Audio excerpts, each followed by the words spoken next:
एक समय एक राज्य के राजा, जो कि बहुत बड़े धर्मात्मा थे, उनकी प्रजा उनसे बहुत प्रसन्न थी। परंतु राजा के साथ साथ पूरे राज्य को एक ही चिंता थी कि उस राज्य का अगला राजा कौन बनेगा, क्योंकि उस राजा की कोई संतान नहीं थी। एक दिन उसी राज्य के जंगल में एक सिद्ध महात्मा का आगमन हुआ। एक दरबारी ने राजा से विनती स्वर में उन महात्मा जी से मिलने की आग्रह किया। सभी दरबारियों ने भी उसके हाँ में हाँ मिलाते हुए राजा से विनती किए। सभी दरबारियों की बात रखते हुए राजा जंगल में महात्मा जी से मिले और अपनी व्यथा सुनाई। राजा की बातों को सुनकर महात्मा जी का दिल पिघल गया और राजा को पुत्र होने का वरदान दे दिया। राजा खुशी खुशी घर वापस आ गया और हुआ कुछ ऐसा ही। कुछ समय व्यतीत होने के बाद राजा के घर में एक बालक का जन्म हुआ। वह बहुत ही सुंदर और स्वस्थ था, परंतु आश्चर्य की बात यह थी कि लड़का जन्म के बाद रोया ही नहीं। ऐसे ही समय बीतता रहा, परंतु वह लड़का कभी बोलता ही नहीं था। राज्य वैद्य ने राजा से लड़के को जंगल में ले जाने के लिए सलाह दिया, जिससे कि वह बालक प्रकृति की सुंदरता को देखकर कुछ बोले। तब लड़के को राजा के अंगरक्षकों के साथ जंगल में भेजा गया। वहाँ एक बहेलिया यानी शिकारी हाथ में धनुष बाण लिए हुए था। तभी एक पेड़ पर बैठा एक कौवा बोल पड़ा।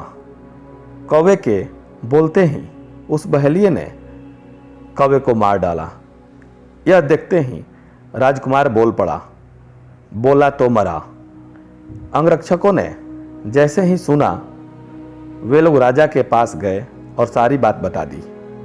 तब राजा ने राजकुमार से बातें करनी चाहिए, परंतु राजकुमार कुछ बोला ही नहीं। ऐसे ही बहुत प्रयत्न के बाद भी जब राजकुमार ने कुछ नहीं बोला, तब राजा बहुत क्रोधित हो गया और यह कहते हुए कि अंगरक्षकों ने झूठ बोला है, उन्हें फांसी पर लटका दो। इतना सुनते ही राजकुमार बोल पड़ा, बोला तो मरा।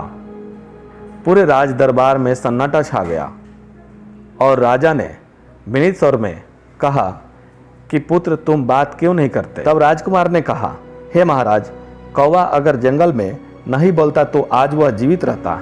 वैसे ही अंगरक्षकों ने भी बोला, इसीलिए उन्हें फांसी पर लटकाने का आदेश दे दिया गया। हे राजन, मैं वही महात्मा हूँ जिसने आपको पुत्र होने का वरदान दिया था। यह जानते हुए भी कि आपको पुत्र रत्न की प्राप्ति नहीं हो सकती, इसलिए मुझे मरकर आपका पुत्र बनना पड़ा। चूँकि मेरी सिद्धियाँ इतनी हो चुकी थी कि मैं बैकुंठ धाम को प्रस्थान करने वाला था, परंतु उस दिन अगर मैं चुप रहता तो मुझे मरना नहीं पड़ता। इसीलिए कहा गया है कि द्रवित होकर, भावना में बहकर कोई फैसला नहीं लेनी चाहिए। अगर उस दिन भावना में बहकर मैंने वह फैसला नहीं लिया होता तो आज मेरा दोबारा जन्म नहीं होता, मेरा उद्धार हो गया होता।